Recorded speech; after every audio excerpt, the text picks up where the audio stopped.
Le président, veuillez poursuivre, Monsieur Karadzic. L'accusé, merci.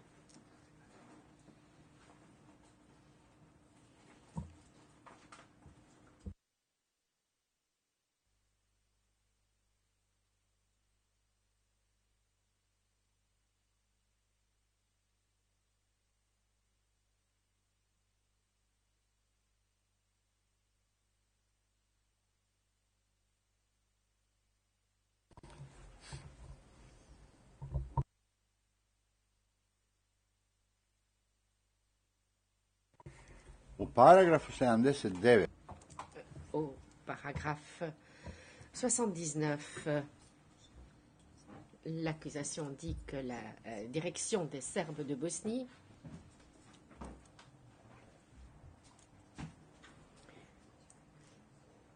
lorsque on a créé toutes ces sigles, ces abréviations, ils ont fait preuve de plus de créativité encore que les soviets ou les auteurs soviétiques qui inventaient toutes ces acronymes BSL ou CBS pour la langue serbo-bosno-croate ou BCS en français. Enfin, ils voulaient en tout cas garder autant de territoire que possible pour assurer leurs frontières de sorte qu'elles ne soient pas perméables aux musulmans. Alors, Karadzic, lui, dit quelque chose de complètement différent.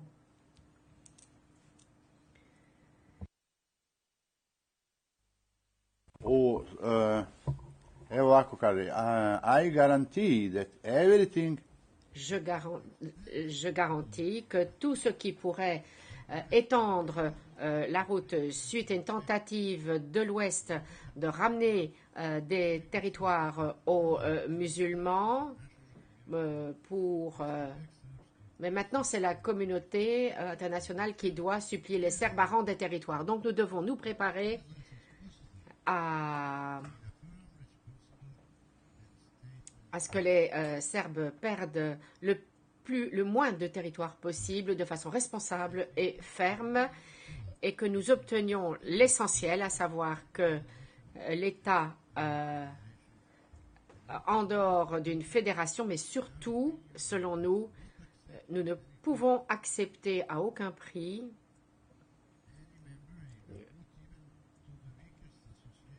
qu'il y ait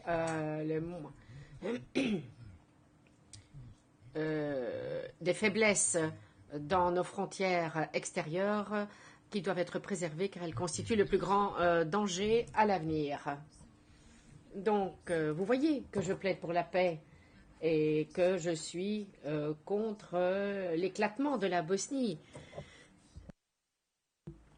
et contre l'annexion de divers territoires et que je plaide en faveur de la modestie et de la modération en ce qui concerne les aspirations territoriales. Un territoire peut être consolidé sur le plan ethnique de différentes façons. Et ce qui avait été proposé avant la guerre, et ce qui avait d'ailleurs été mis en pratique avant la guerre, était ce qu'avait proposé M. Izetbegovic, c'est-à-dire le changement des frontières des municipalités pour laisser en dehors des villages qui ne souhaitaient pas relever d'une unité particulière et qui préféraient plutôt se rallier à une autre unité. Cela a été une méthode ou un moyen qui était encore plus strict et qui était appliqué avant la guerre, car avant toutes ces conférences de paix, c'était vraiment la question principale qu'il soulevait. Alors le bureau du procureur dit que je n'ai pas accepté le plan Cutiel-Hérault, mais nous avions accepté les cartes. Et j'ai dû dire aux députés que nous n'acceptions pas les cartes. Sans ça, nous nous trouverions dans une situation fort difficile devant le Parlement. Et selon cet arrangement, où les Serbes avaient le droit à leur propre police et qu'ensuite nous nous mettrons d'accord sur le reste. Mais le procureur dit mais que même avant le plan Cutiel-Hérault, les Serbes se préparaient et demandaient leur propre MUP, mais ça faisait partie de l'accord. Et la communauté internationale pensait que c'était justifié. Mais nous n'avons pas créé ce MUP avant que l'on se mette d'accord sur les principes constitutionnels. C'était une condition que nous avons présentée et nous avions dit que tout devait se faire dans un cadre juridique. Mais nous ne l'avons mis en place qu'une fois que le plan était adopté. Dans le même discours, j'ai dit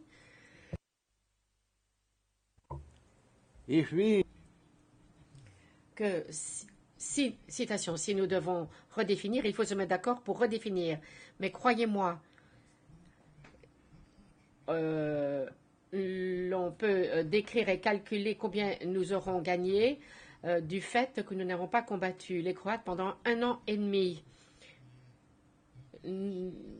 Quand je vois des jeunes gens dans ces zones-là, je me demande si ils seraient encore en vie si nous avions fait la guerre aux Croates. C'est la volonté de Dieu et c'est la vérité avec les Croates. Beaucoup de personnes sont restées en vie et des moyens matériels énormes ont été épargnés. C'est donc le moment de mettre un terme à la guerre.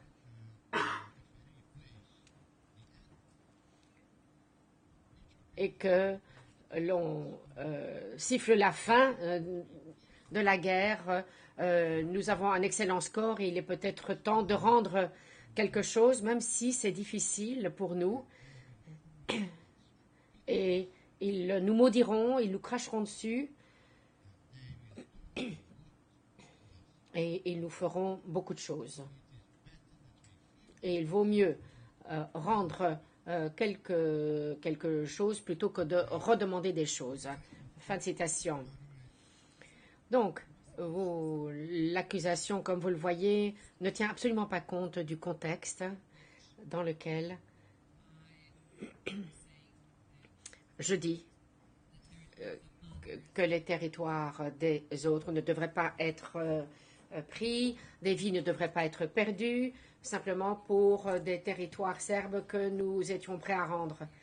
Donc je pense qu'il y a eu un tableau complètement déformé qui a été dessiné, comme tout ce dossier monté contre moi est complètement faux.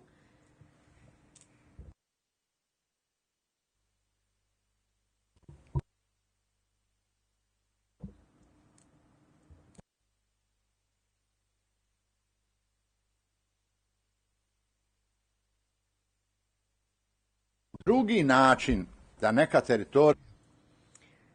Alors, une autre façon d'aboutir à la pureté du territoire est que l'armée de la partie adverse prenne le contrôle de cette zone, rassemble la population et les déporte ailleurs, ou les expulse ailleurs.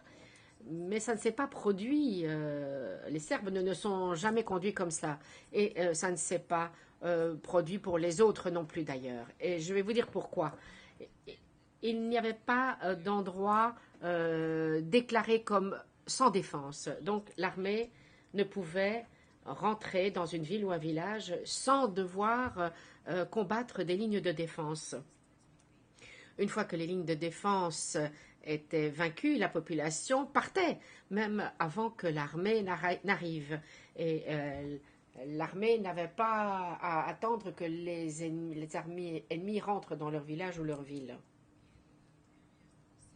Et dans les zones qui ont été prises par les Serbes, comme Jadce ou Ozdac ou Podrinje, un peu plus tard,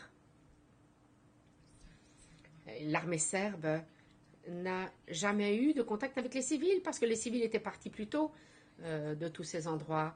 Et voilà ce qu'ont fait les Serbes. Quand Graovo est tombé, Glamoch, Petrovac, Sanski Most, Mirkonjic, Grad, Sipovo, les gens s'enfuyaient dès qu'ils se rendaient compte que les lignes ne pouvaient être maintenues. Donc, ce n'est pas comme ça que l'épuration ethnique s'est organisée. Il y a encore une troisième possibilité, qui est que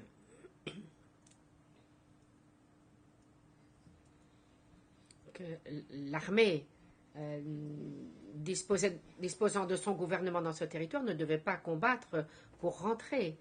Euh, il pouvait rassembler les gens et les expulser, mais ça ne s'est jamais produit. Le témoin 310 dit avoir vu 300, 400 personnes à Garbitsa à 6 heures du matin quand il franchissait le pont sur la Varnia. Si les gens disent que ces gens ont été rassemblés par la force, sortis de leur maison, alors il aurait fallu combien de soldats pour faire un tel rassemblement? Ça aurait créé un chaos et ça aurait dû être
dont leurs maisons ont été rassemblées. Non, Moussitch a parlé de la situation euh, à Hadziti. À cette reprise, sa famille a participé à cet échange civil et à chaque fois, c'est le côté musulman qui n'a pas autorisé cet échange. Alors, il devait revenir au centre sportif et attendre l'échange suivant. Et ce n'est que la septième fois, la septième reprise, que l'échange a vraiment eu lieu. Voilà ce que les témoins nous ont dit. Ils nous ont dit que disposions d'une heure ou deux pour nous préparer. Oui, eh bien, cela veut dire 2 heures s'ils voulaient monter dans ce bus. Leur nom figurait sur une liste. Ils s'étaient inscrits sur cette liste bien avant. Et ils avaient même payé toutes leurs dettes à l'État. Ils avaient réglé leurs affaires et tous leurs comptes. Et puis, ils étaient informés du moment où le bus viendrait les chercher. Nous l'avons vu. Mais Kotor Varos n'est pas dans l'acte d'accusation. Je ne sais pas si nous l'avons accepté. À la présidence, on disait que les croix de tel et tel endroit ont payé un montant. Ils n'ont pas fait l'objet d'un échange. Et on les a remboursés et puis quitté le territoire sans qu'il y ait le moindre combat. Alors, regardez ce que l'un des députés a dit. Feu Branko Simic, P 1369 à la page 33 et 34. La personne la plus libérale de Banja Luka demande 3 documents pour autoriser quelqu'un à partir. De grand nombre de municipalités demandaient quelques 14 documents pour autoriser une personne au départ.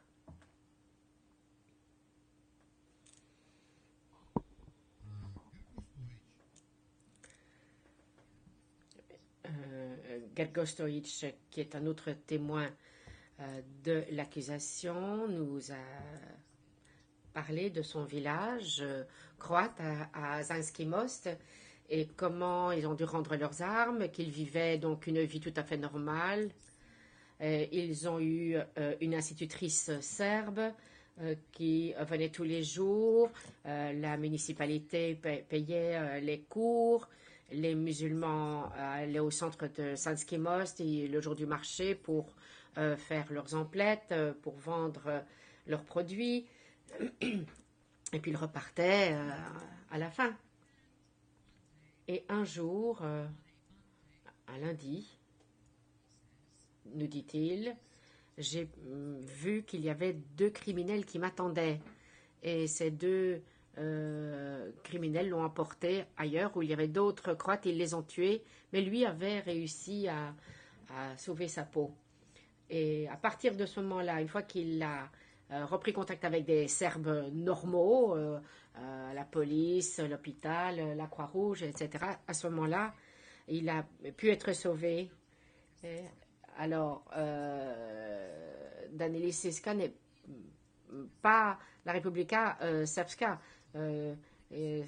La Republika, ce sont justement les médecins qui l'ont aidé, qui l'ont traité et qui ont informé l'organisation catholique Caritas de son cas. Et ils s'en sont occupés, de sorte qu'il puisse poursuivre son traitement médical. Et il n'est venu ici comme témoin qu'après la guerre, et c'est pourquoi Danilisko Katiets n'a pas pu être poursuivi, parce qu'il n'y a pas de témoin. Tout ça figure dans notre mémoire en clôture, et j'ai également envoyé à la Chambre, ainsi qu'au bureau du procureur, tout ce que je viens d'évoquer. Voilà donc notre réplique à leur mémoire en clôture. Alors regardez ce que dit Gargo Stoic. Il lui fallait un certain nombre de documents pour partir. Il fallait payer, régler un certain nombre de choses. Il y avait des taxes. Transport, da platiš. Il fallait payer également ses frais de transport, les frais de poste, enfin, etc. Et il fallait demander à pouvoir partir. Et puis, nous avons reçu une liste des différents certificats nécessaires. Et ensuite, s'il y avait encore des taxes non réglées, il fallait donc les payer. Et ensuite, ces personnes étaient inscrites sur la liste du convoi. Et à partir de là, ils étaient avertis de l'arrivée du convoi suivant. Cette notification concernant l'arrivée du convoi était communiquée par radio. Fin de citation. Donc, ils ont fait partir les gens en utilisant la radio, et on appelle ça de la purification ethnique ou du nettoyage ethnique. Je crois qu'il n'y a pas le moindre exemple d'un cas où des autorités officielles les aient rassemblés et les aient expulsés. Il y avait quelques individus, des renégats,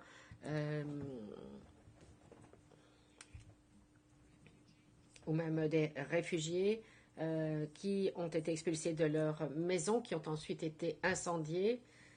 Ce sont des actes de représailles, mais là, il s'agissait d'une agence officielle constituée par l'ARK, Arcane et des agences privées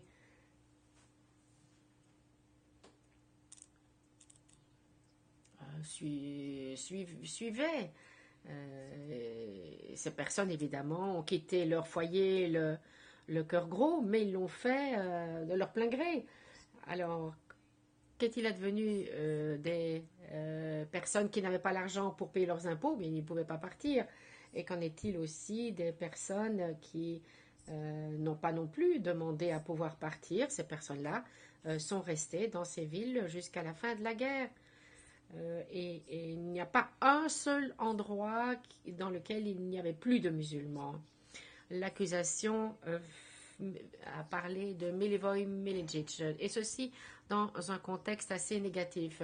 Milivoje Miličić était membre du SDS et président d'une municipalité. Cette municipalité importante à Selvac, et avant la guerre,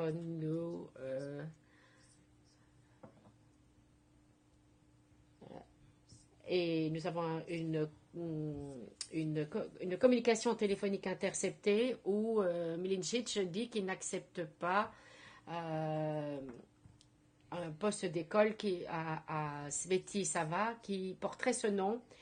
Et dans cette conversation interceptée, je lui dis que leurs ancêtres, tout comme Jacob, Isaac, Abraham, Joseph,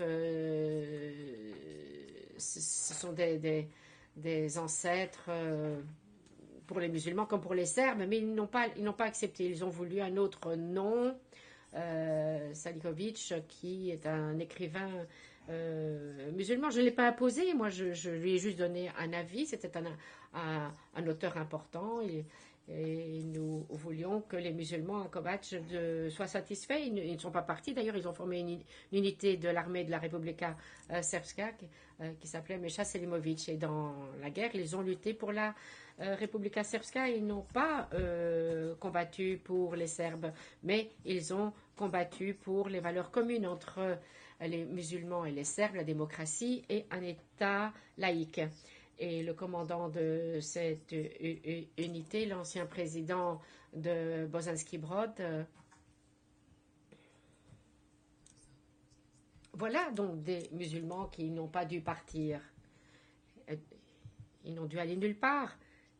Ils ont rejoint l'armée, les rangs de l'armée, de leur plein gré. Mais Milincic l'a reconnu avant la guerre et a demandé que l'école ne soit pas appelée Sainte-Sava, mais plutôt Salimovic. Et l'accusation donne une représentation de cet homme honnête d'une façon qui leur appartient à eux.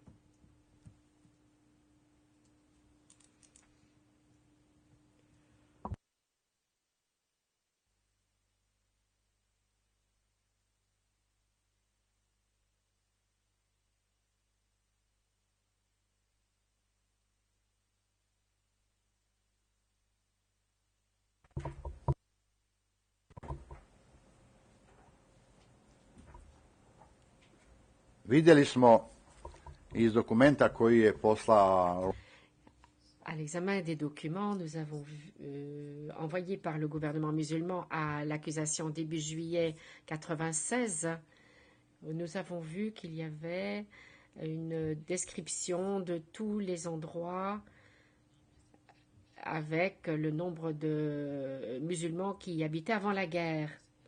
Par municipalité, on indiquait que les Serbes avaient repris le pouvoir à Lactasie, par exemple, mais ce n'était pas par les moyens de la guerre, mais c'était par le biais de leur installation, parce que le gouvernement était là, étant donné que le SDS avait gagné les élections, et dans toutes ces municipalités, il y avait un nombre de musulmans. Et le tableau qui avait été dressé par Eva Tabo indiquait qu'il y avait encore plus de musulmans qui ont quitté les municipalités après les accords de Dayton qu'auparavant. Une fois que la guerre s'est terminée, les gens ont déménagé.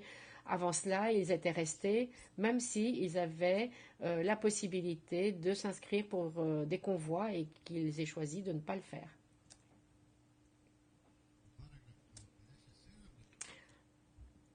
Au paragraphe 58 à 78, on lit qu'il y avait on prétend qu'il y avait un plan de purification ethnique et que Karadzic en avait été informé lors d'une réunion avec les autorités locales à Zvornik.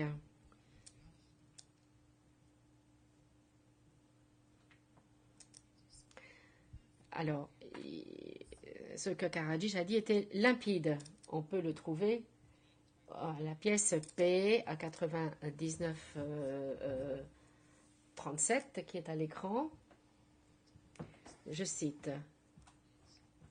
On m'a indiqué que les habitants musulmans de Kozluk à Zvornik avaient demandé aux autorités d'aller en Hongrie ou en Allemagne, sans quoi ils auraient été otages. Et les autorités ont demandé un document, les autorités serbes ont demandé un document signé, y compris une demande faite par les musulmans, et les autorités serbes à Zvornik ont donc une preuve écrite que ces musulmans sont partis de leur plein gré, une liste qui contenait les noms et qu'ils étaient partis sans, pas sous qu'ils étaient partis sans que des pressions aient été exercées et ils pouvaient revenir du reste quand ils voulaient, qu'une copie avait été remise à la Croix-Rouge. Certains sont revenus, d'autres sont restés dans ces pays étrangers.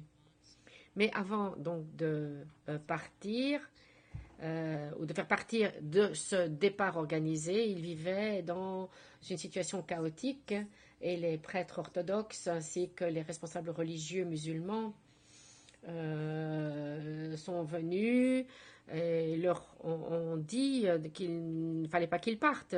Mais quand le conflit est monté en puissance, les autorités n'ont plus pu garantir la sécurité, même pour ses propres fonctionnaires. Les militaires les maltraitaient, les dénudaient, les passaient à tabac. Voilà la vérité.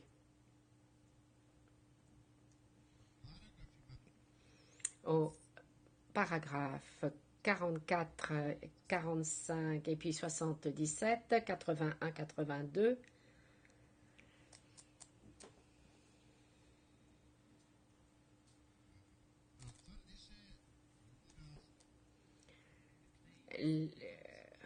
L'on peut lire que au cours de la réunion secrète entre Karadzic, Jovanovic et Milosevic, ces trois personnes avaient plaidé en faveur de l'établissement de territoires nationaux homogénéisés et qu'ils étaient contre la liberté de mouvement,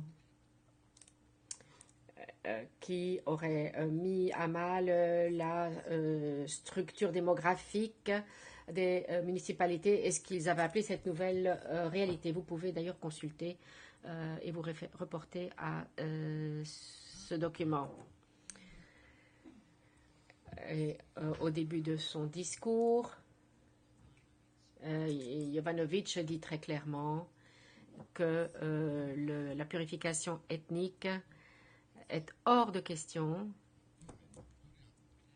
et que, partant, le lien territorial avec la Serbie et le Monténégro, c'est-à-dire la Yougoslavie, devait être assuré de façon incontestable et non pas de façon transitoire. Mais ce qui est le plus important, c'est de faire en sorte que le territoire que nous obtiendrons et comment l'obtenir, eh bien, au cours de conférences. Et c'est une réunion d'ailleurs qui s'est produite juste avant New York où nous nous étions rendus à une conférence pour discuter du plan Van Soen. Et ce que nous obtenions, ce n'était pas par les armes, mais en participant à des conférences. Za razliku od tvrdnje. La citation continue. Homogène d'un point de vue national, autant que possible, mais pas au moyen de nettoyage ethnique. Fin de citation. Et cela est tout à fait différent du paragraphe repris dans le mémoire de l'accusation où l'on affirme que j'ai prôné un nettoyage ethnique. Zamka, mi treba da upotrebimo mirno vreme za pro. Je continue la citation. Le nettoyage ethnique est un piège. Nous devrions utiliser une procédure pacifique pour l'échange de la population, en d'autres mots, la migration. Fin de citation. Il s'agit là d'une question qui relève du libre choix et qui prend des années, parfois, à se dérouler. Si les gens décident de le faire, cela prend des années. Et mon soutien à Jovanovic a été le suivant. J'ai dit oui, laissons les choses se faire naturellement. Pourquoi même penser au nettoyage ethnique alors que les gens décident de le faire eux-mêmes? Et nous voyons à présent que les musulmans sont retournés à Zvornik. Et si l'accusation avait regardé la carte, elle se serait rendue compte que il y a des endroits à Zvornik où des municipalités sont musulmanes et qu'il s'agit d'un territoire musulman. Je cite là le paragraphe 59. Le paragraphe 59, se reprend l'interprète, nous dit que les dirigeants de Bratunac s'étaient vantés du fait qu'il n'y avait plus de musulmans à Bratunac, qu'un nettoyage ethnique avait eu lieu, et ce, par les autorités locales. À ce moment-là, les Serbes contrôlaient moins de 20% de Bratunac. Et cela veut dire que dans 80% du territoire, il n'y avait pas un seul Serbe. Et dans 20% du territoire qui est resté, il n'y avait presque pas de musulmans. À la pièce P 548, j'ai déclaré « Nous ne devons pas exercer des pressions sur la réinstallation de la population. »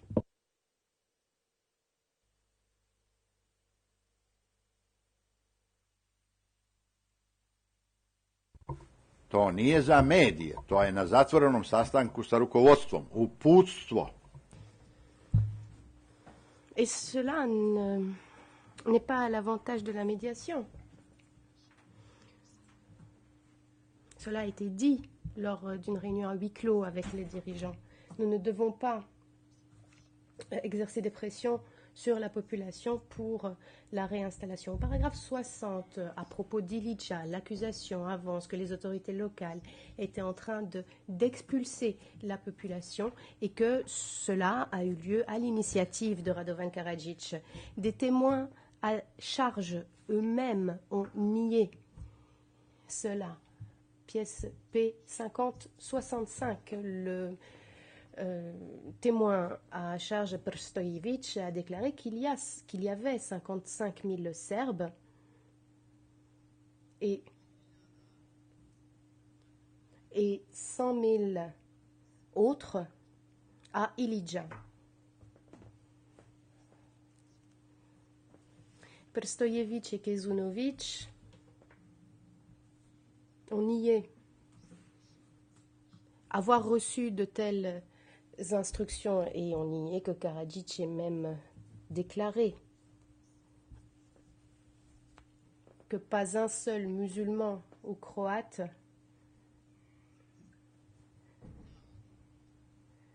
ou que l'on ne devait pas toucher à un cheveu des Serbes ou des Croates, des musulmans ou des Croates, ça reprend l'interprète.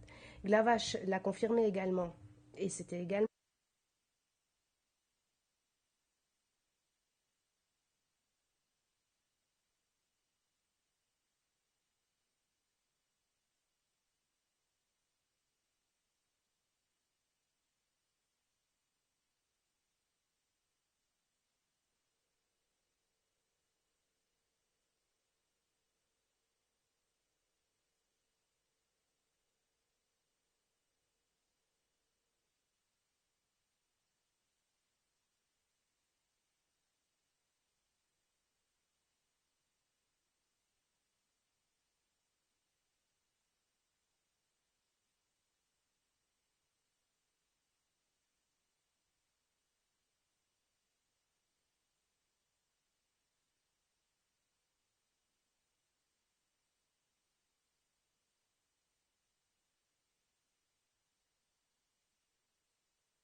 našem završnom podnesku.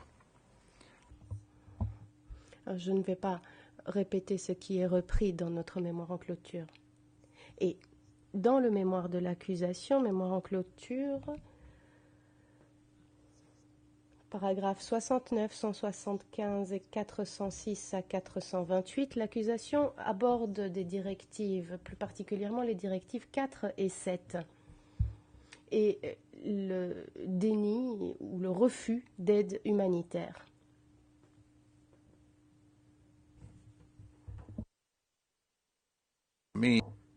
À apporter aux civils musulmans. Nous avons déjà traité de la question dans notre mémoire en clôture au paragraphe 1294.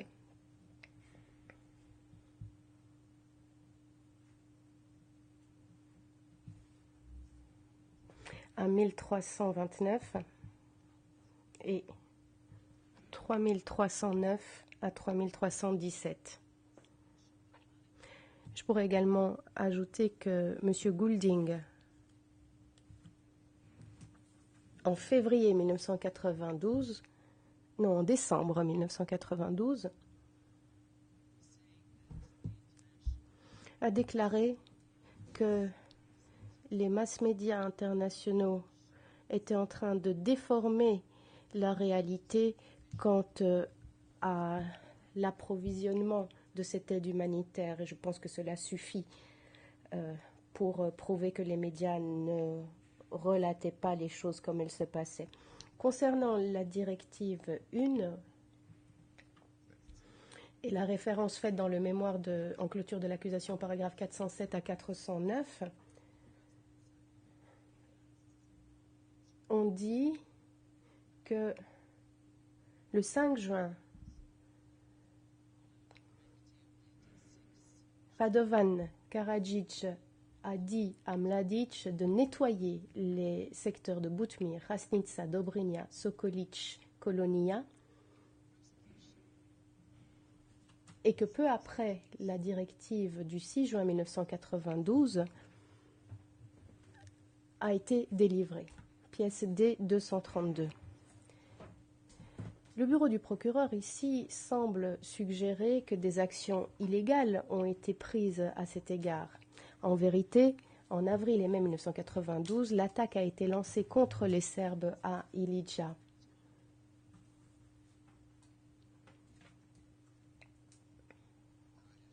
À partir des villages musulmans.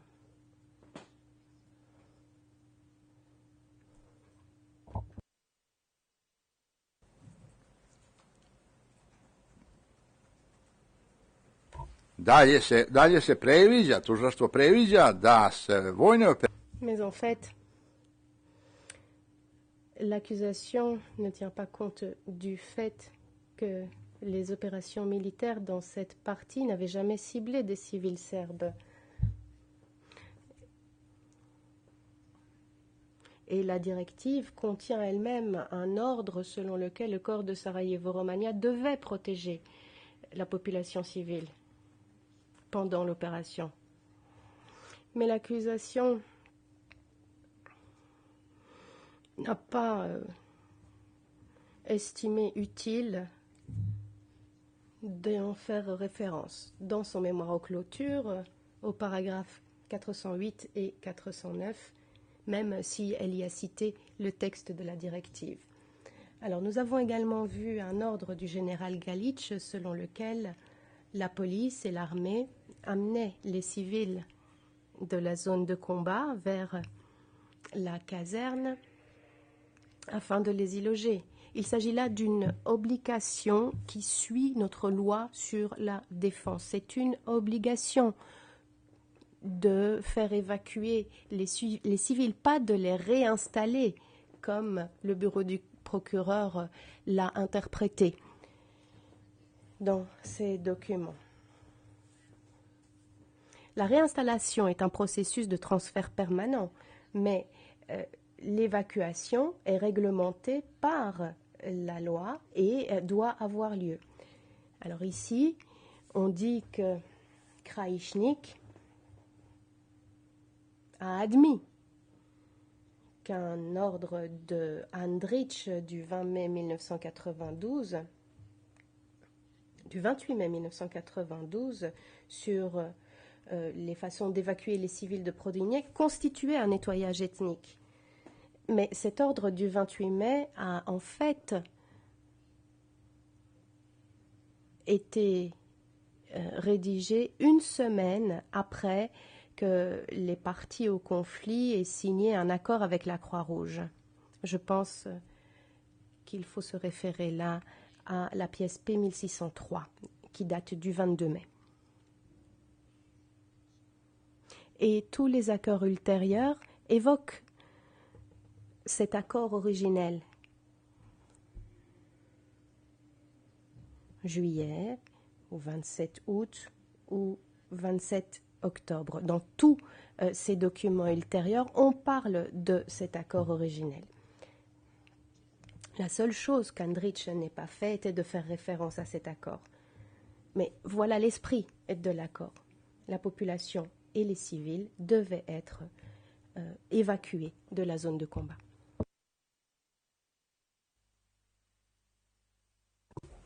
U paragrafu 70 predprocesnog podneska tužilaštvo navodi kako je Karadžić 31. maja 1992. godine rekao. Dans le mémoire préalable au procès, au paragraphe 70, l'accusation affirme que le 31 mai 1992, Radovan Karadžić avait déclaré, et ce en se fondant sur les carnets de Mladić, qu'il fallait, et je cite, nettoyer la Posavina des Croates. Le carnet de Mladić n'est pas un journal en soi. Il ne s'agit que de notes prises comme cela, et ces notes ne sont pas des conversations reprises mot à mot, ce sont des résumés de ce qu'il était en train de se passer. Mais le bureau du procureur aurait pu le vérifier, aurait pu vérifier la mesure dans laquelle cette note concordait avec d'autres documents et d'autres événements. Est-ce qu'il y a eu des preuves qui ont été trouvées dans un quelconque document qui aurait été délivré et qui aurait instruit une autorisation de telles actions contre des civils? Non. Malgré les énormes éléments de preuve que le bureau du procureur a réunis,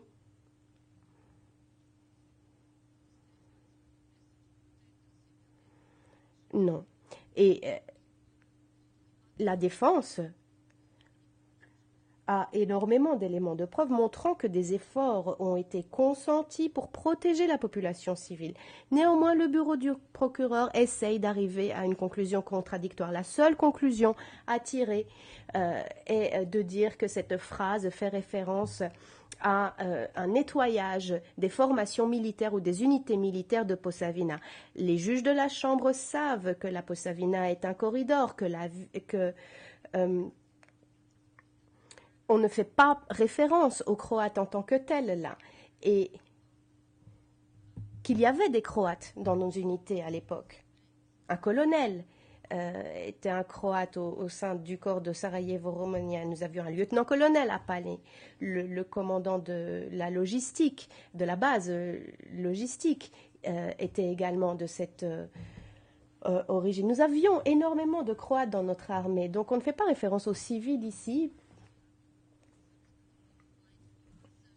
S'il s'était agi de civils là, aucun d'entre eux ne serait resté dans notre armée. Alors je dois encore souligner le fait que les Croates et les musulmans qui se trouvaient dans l'armée de Republika Srpska n'ont pas combattu pour le peuple serbe. Ils ont combattu pour des valeurs communes, la démocratie, la liberté et le caractère séculier de notre peuple. Cette directive qui interdit les mauvais traitements à l'égard de civils et qui instruit d'observer les conventions de Genève est la pièce D232. L'accusation déclare que le 8 juin, Radovan Karadžić a lancé un appel au public et aux organes pour aider la Croix-Rouge. Mais en fait, il n'y a pas eu d'ordre qui était délivré. C'était un appel qui a été lancé et pas un ordre. S'agissant du 13 juin, de l'ordre du 13 juin que Radovan Karadzic aurait délivré, eh bien, le procureur l'appelle des instructions. Et en fait, c'est le contraire. Le 13 juin, c'était un ordre et l'instruction était un document à l'appui de la procédure à appliquer. L'appel lancé au public visait à créer une atmosphère beaucoup plus convenable et d'avoir aussi une position vis-à-vis de la Croix-Rouge et des organisations internationales, notamment les organisations humanitaires. Ja sam izdao 64 naredbe koje se odnose. J'ai délivré 64 ordres.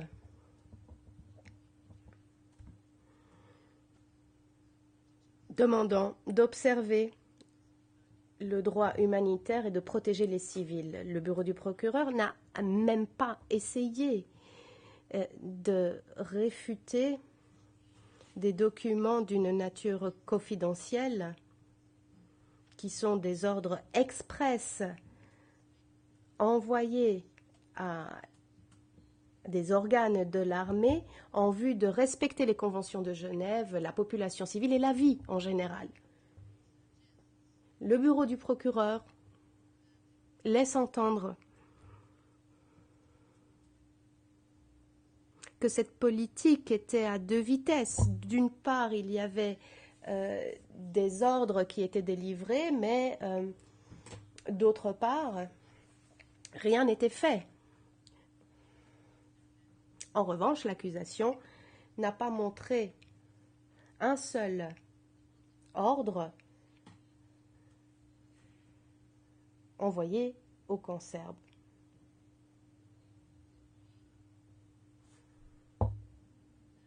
Ou au camp musulman. Les interprètes ne sont pas sûrs de cette dernière phrase. Alors nous pouvons voir à présent la pièce D43.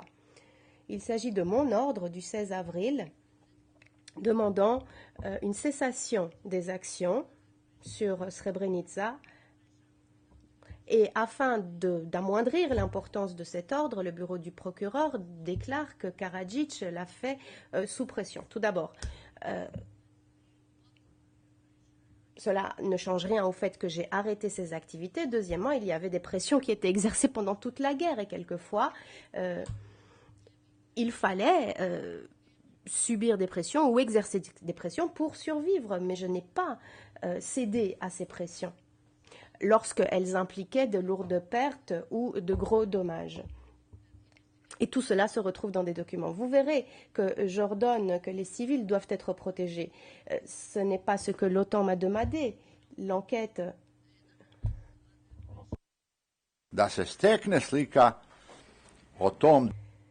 L'enquête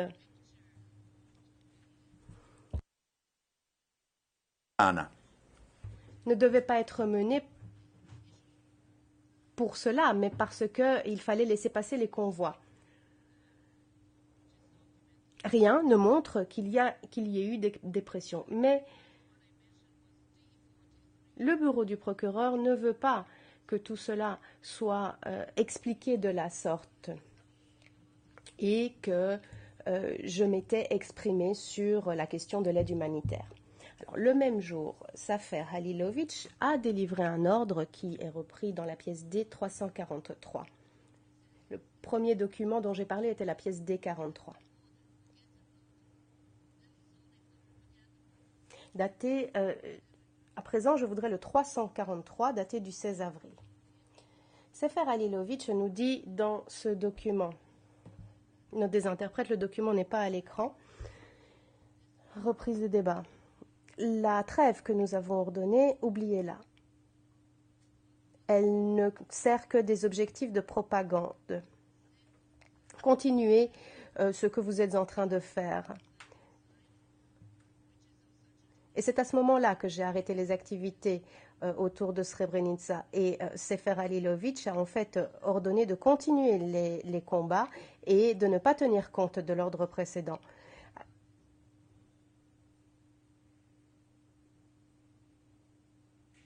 L'accusation aurait dû trouver pour contrer cela un seul exemple de mon propre ordre. Mais il n'y a rien. Et l'accusation a préféré écarter cet élément-là.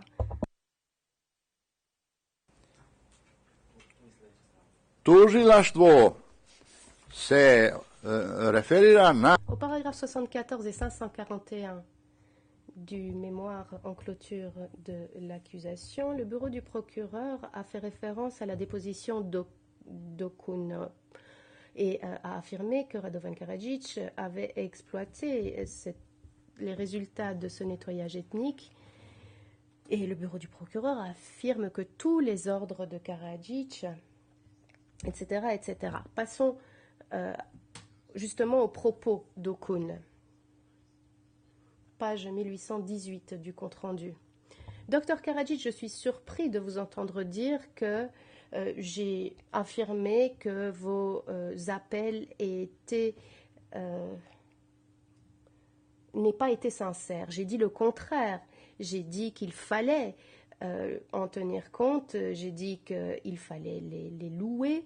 J'ai dit qu'ils étaient fondés, etc., etc.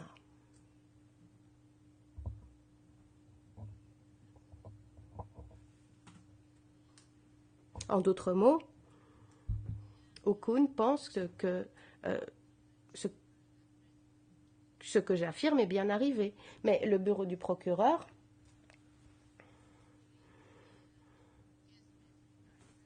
a avancé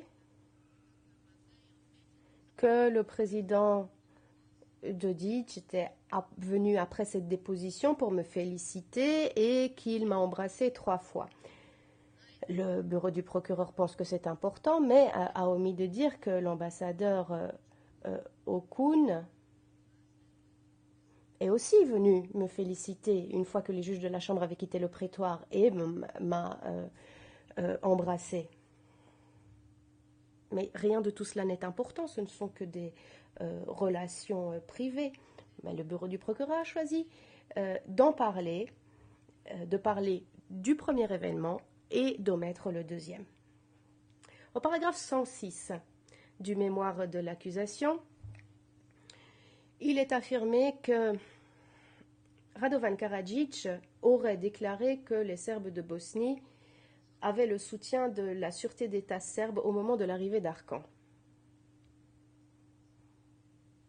Nous faisons référence à la pièce P 1478, page 133, où l'on voit qu'on ne parle nulle part d'Arkan ni de la sûreté d'État serbe, mais que l'on indique uniquement que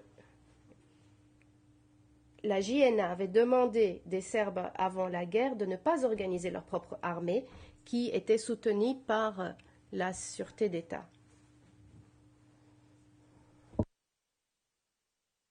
Trebalo bi pročitati naš paragraf. S'agissant des relations avec Arkan, je vous invite à lire notre mémoire en clôture, paragraphe 1076 à 1088.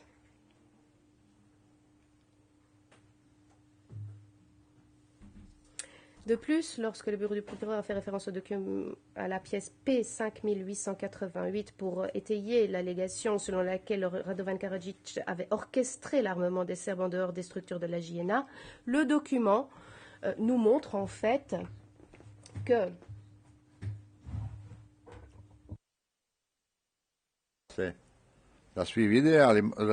et je ne vais pas citer ce qui est repris. C'est une conversation entre Vukic et moi-même. Bon, finalement, je vais le citer, oui. Je cite Vukic. Il y a des problèmes ici, vous savez. Merde. Ils veulent qu'on forme les unités paramilitaires. Karadzic. Non. Pas question. Vukic. Qu'est-ce qu'on doit faire? Karadzic. J'ai dit pas question, pas d'armée serbe.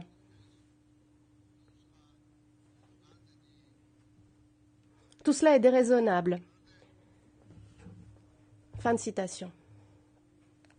En outre,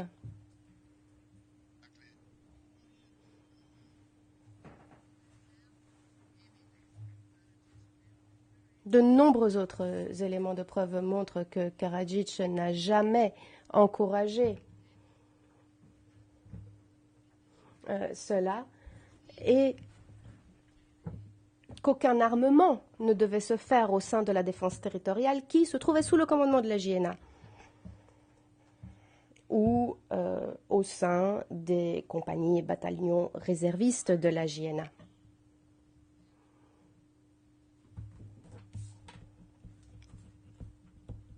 Au paragraphe 234 à 242, le bureau du procureur affirme que le gouvernement de l'ARS appartient à Karadzic, qui le contrôlait totalement. Notre réponse à cela est la suivante. Veuillez vous référer au paragraphe 904 à 933 de notre mémoire en clôture. Le président jouit d'un certain nombre de pouvoirs qui, par exemple,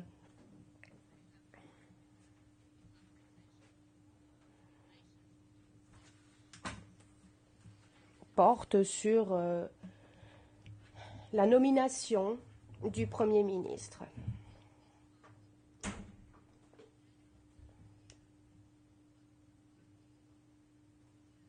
Dans le cadre de ses relations avec les organes d'État, le président s'assurerait également de la mise en œuvre de décisions adoptées démocratiquement au sein de son parti avant la guerre et après l'arrêt des travaux du parti pour cause de guerre. Si le Premier ministre ne fait pas bien son travail, le président a pouvoir de le limoger. Il doit, pour ce faire, passer devant l'Assemblée. L'Assemblée est l'organe suprême pour ce faire. Bien sûr, le président devait faire en sorte que les organes étatiques effectuaient bien leur travail et harmonisaient leur travail.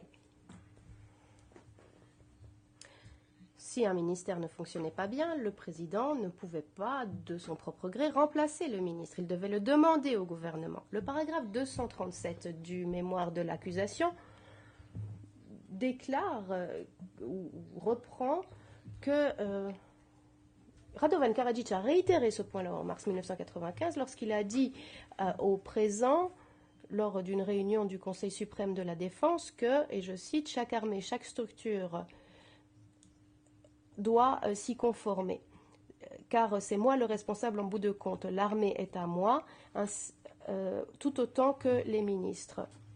Le Premier ministre aussi, et l'armée est à moi. Fin de citation. Mais l'accusation est en train de surinterpréter mes divergences d'opinion avec les structures, en particulier les structures militaires. Alors que tout ce que j'essaye de faire, c'est de les convaincre qu'ils doivent mener les ordres plus rapidement.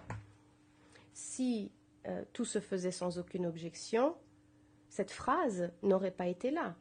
Et en fait, mes divergences avec les officiers n'avaient rien à voir avec leurs crimes. Tous les témoins ont déposé et ont déclaré que mes conflits avec les officiers de la VRS étaient de nature idéologique, parce que nous avions un passé communiste différent. Et je ne vois pas quel crime j'aurais pu soutenir. Alors, je pense qu'il est temps de faire la pause. Le juge Cohen, effectivement, nous ferons une pause d'1 heure.